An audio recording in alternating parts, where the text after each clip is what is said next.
Really? Really? Really? Thank you so much. I was just checking the stats on my website, guitarplayback.com, and noticed that I just sold 500 copies of the Applied Theory for Guitar Players.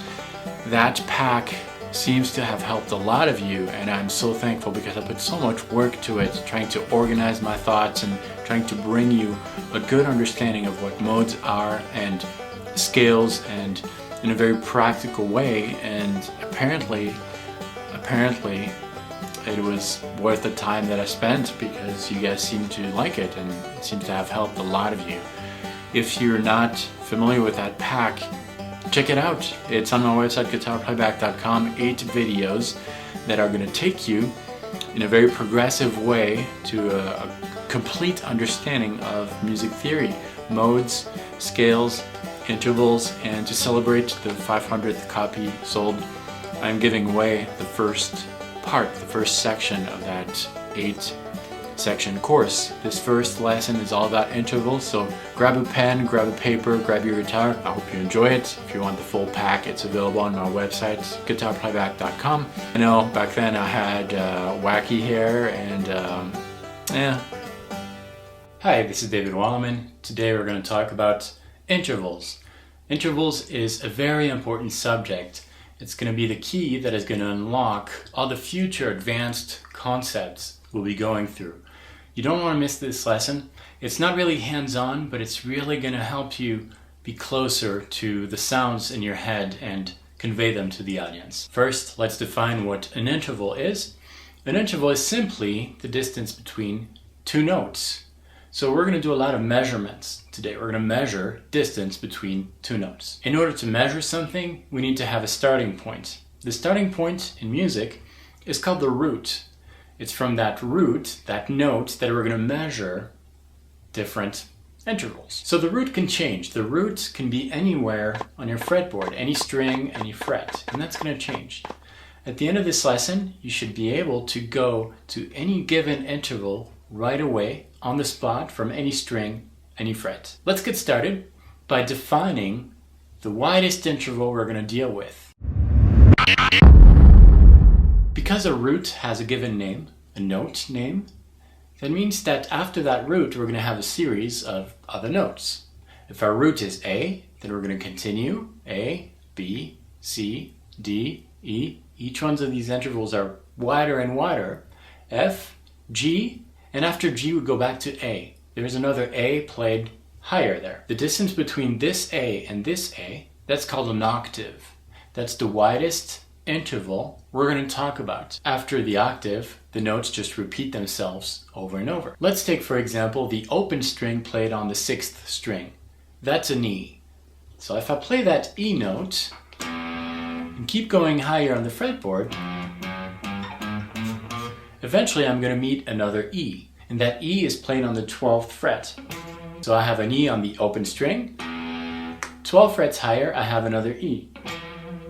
That's an octave. The distance between the open string and the 12th fret is an octave. Between E and the next E, I have 7 notes. E is the first one. F, G, A, B, C, D. And then I have another E. That's 7. 7 notes, but you notice that we played 12 frets. That means that we have more frets than notes. That also means that there are 7 types of intervals, and these intervals are going to have subcategories in order to fit these intervals over 12 frets. The subcategories are minor and major. You've heard those terms. That means that a given interval can be minor or major. In order to name these intervals, it's going to be very simple. We're simply going to use numbers. We have the root, which is the starting point note, and then the next note up is the 2nd, 3rd, 4th, 5th, 6th, 7th, and then you have your octave, which is the root played higher. 7 types of intervals. Each one of these intervals are going to have subcategories in order to fit those 7 types of intervals over 12 frets. Minor, major. Minor 2nd, major 2nd. Minor 3rd, major 3rd. Everything has exceptions. Music has exceptions. All the intervals can be minor or major except for the fourth and the fifth. The fourth and the fifth are perfect. That's it. There's no other way to go.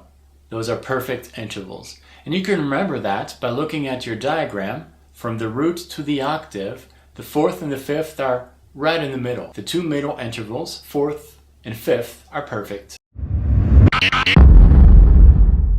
We're going to take a look at a very important shape. This shape is going to help you determine on the spot where to play a particular interval. To make things easy, we're going to deal only with the major intervals and the perfect intervals. The major second, major third, perfect fourth, perfect fifth, major sixth, major seventh. The diagram we're going to start using has the root on the sixth string. Most guitar players think vertically, not horizontally. That has its advantages. That's to stick to the same area of the fretboard, which is going to allow you to really focus on close notes.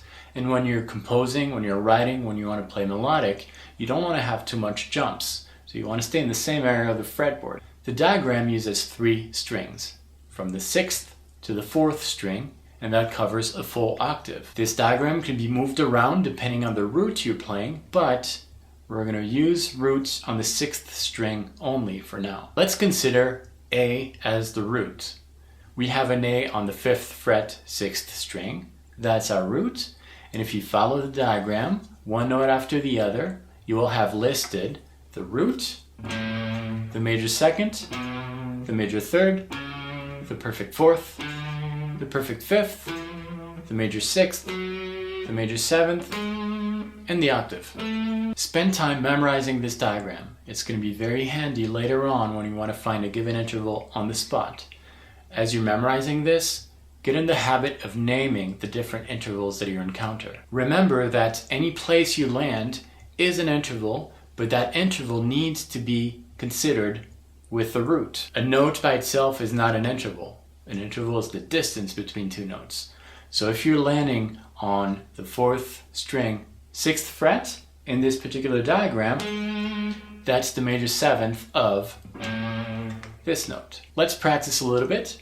We're going to consider our root on the 6th string, 3rd fret, that's a G note, and from that root, I'd like you to play the perfect 5th. Simply follow your diagram by naming the intervals from the root to the 5th. The diagram that you learned only shows the major intervals and the perfect intervals. When you encounter that 5th, that's the note you want. And you should be playing the 5th string, 5th fret. Let's take another example. This time the root is going to be found on the 6th string, 7th fret. And from that note, I would like you to find the major 7th. Let's follow the diagram.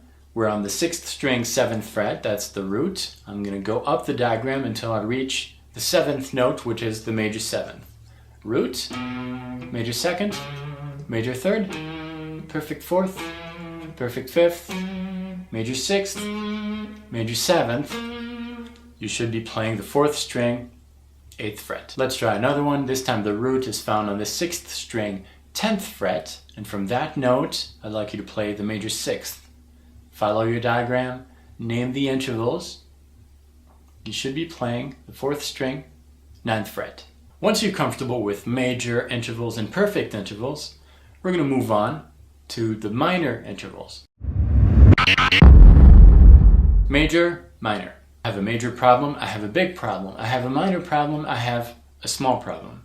A minor interval is always smaller than a major interval. In order to make an interval smaller, we're simply going to take the given interval and we're going to take the note that we're landing on and playing it 1 fret lower. Make sure you don't move the root because that'll be changing keys and we don't want to do that for now. Let's consider our root on the 6th string, 5th fret, and from there together we're going to find the minor 2nd.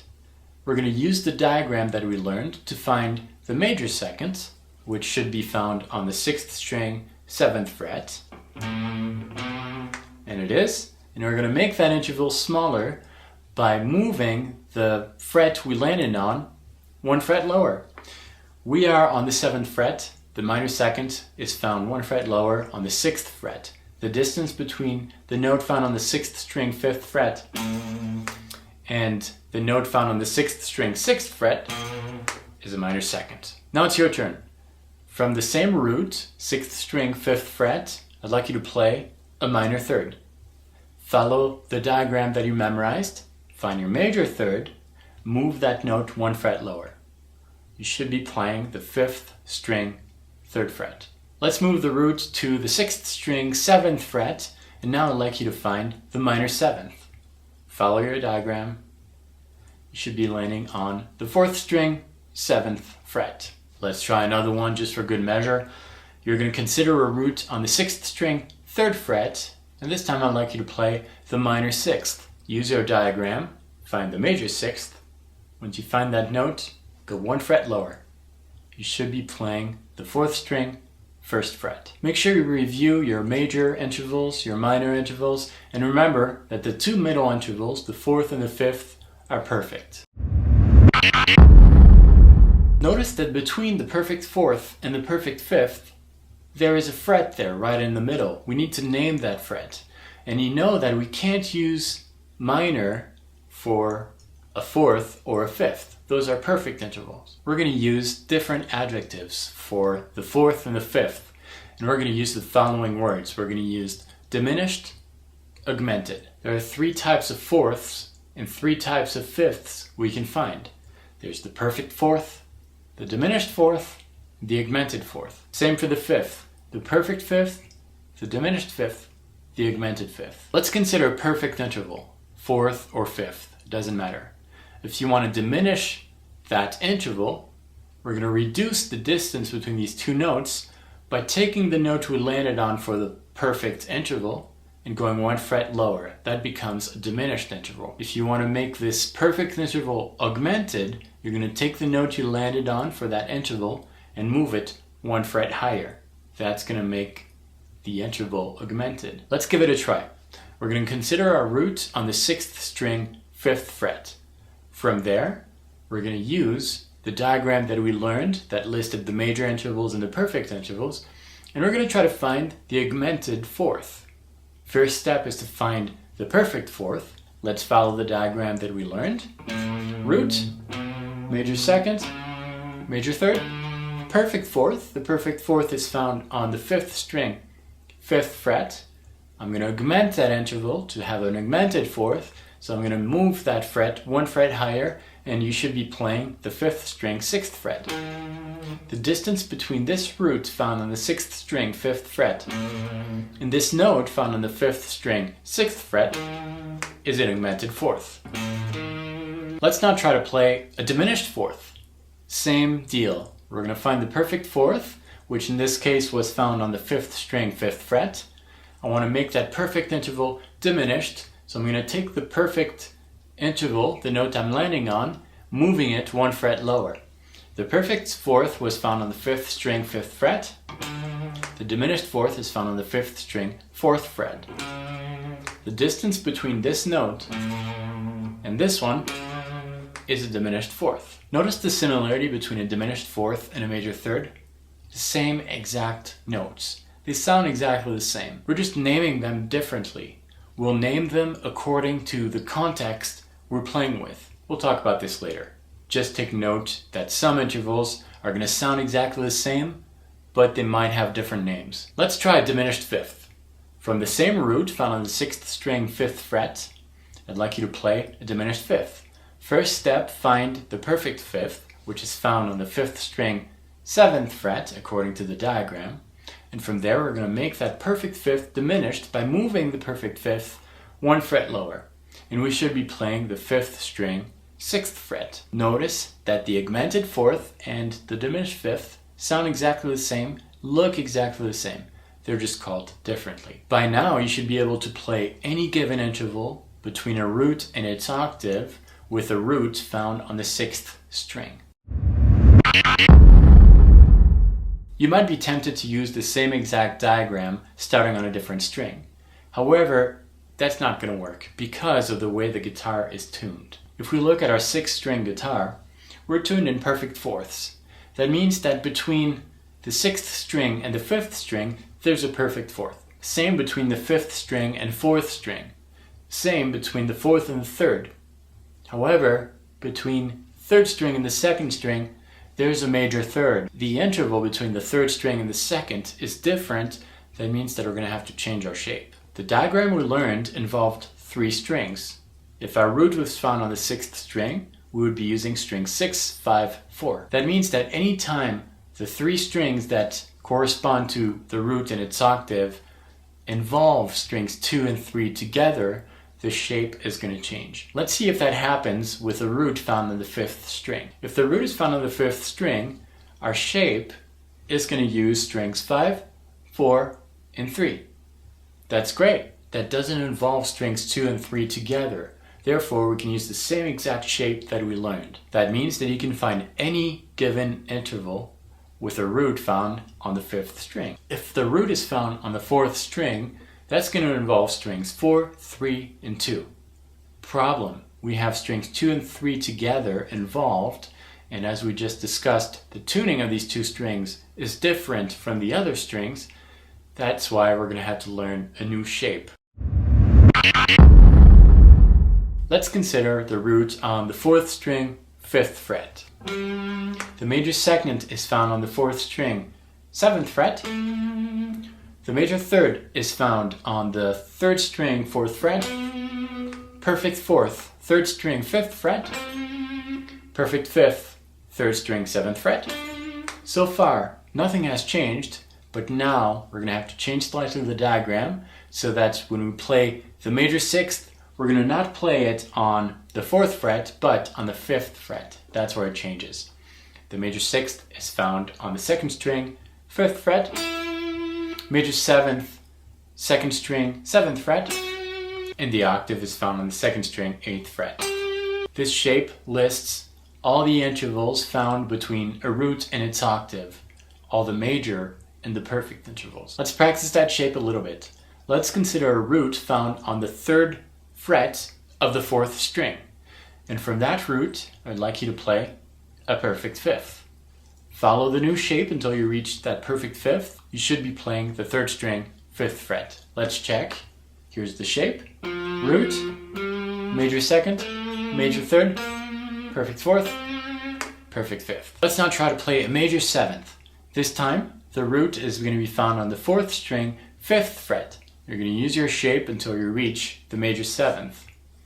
If the root is on the 4th string, 5th fret, you should be playing the 2nd string, 7th fret. Root, major 2nd, major 3rd, perfect 4th, perfect 5th, major 6th, major 7th. That is the 2nd string, 7th fret. Remember that if you want to make a major interval minor, move that note you landed on 1 fret lower. If you want to make a perfect interval diminished, move that perfect interval 1 fret lower. If you want to make a perfect interval augmented, move that perfect interval 1 fret higher. Let's move on this time to a root found on the 3rd string. If the root is found on the 3rd string, our shape is going to involve strings 3, 2, and 1. That's a problem because we have strings 2 and 3 involved together. Let's take a look at the shape that is going to list the major intervals and the perfect intervals found between the root and its octave when the root is found on the 3rd string. We'll consider the 5th fret as the root. Major 2nd, 3rd string, 7th fret. The major 3rd is found on the 2nd string, 5th fret. Perfect 4th, 2nd string, 6th fret. Perfect 5th, 2nd string, 8th fret. Major 6th, 1st string, 5th fret. Major 7th, 1st string, 7th fret. And the octave is found on the 1st string, 8th fret. Last but not least, let's consider the 2nd string as our root. From that 2nd string, we can't play the full shape because we need 3 strings for that shape. That's okay. We can still start to name some intervals from the 2nd string. And because we're using strings 2 and 1, that does not involve the 2 strings that we're having problems with. So the shape is going to remain the same exact shape that we used for a root found on the 6th or the 5th string. So we can just start our shape. If the root is found on the 2nd string, 5th fret, and you want to play a major 3rd, start playing your shape. The major 3rd is found on the 1st string, 4th fret. From the 2nd string, using the shape, you can find all the given intervals between the root and the perfect fifth. Once you have these three shapes memorized and you know where to apply them, try to anticipate the sound of the notes you're playing. It's very important to get in the habit of hearing what you're playing. You should be able to hear the sound of the note you're going to play before even hitting the string. That's really going to help you be more in control of your music, which is going to make the difference between a player who can play and a real musician. Practice this. Don't skip that. Every day, be consistent. I hope that you enjoyed this lesson. Practice well. I'll see you next time. You can get the full downloadable pack, 8 lessons with tabs, backing tracks, and everything you need to make the most of your learning experience. And if you liked this first lesson, let's continue together. Grab your copy of the Applied Theory for Guitar Players on my website, guitarplayback.com.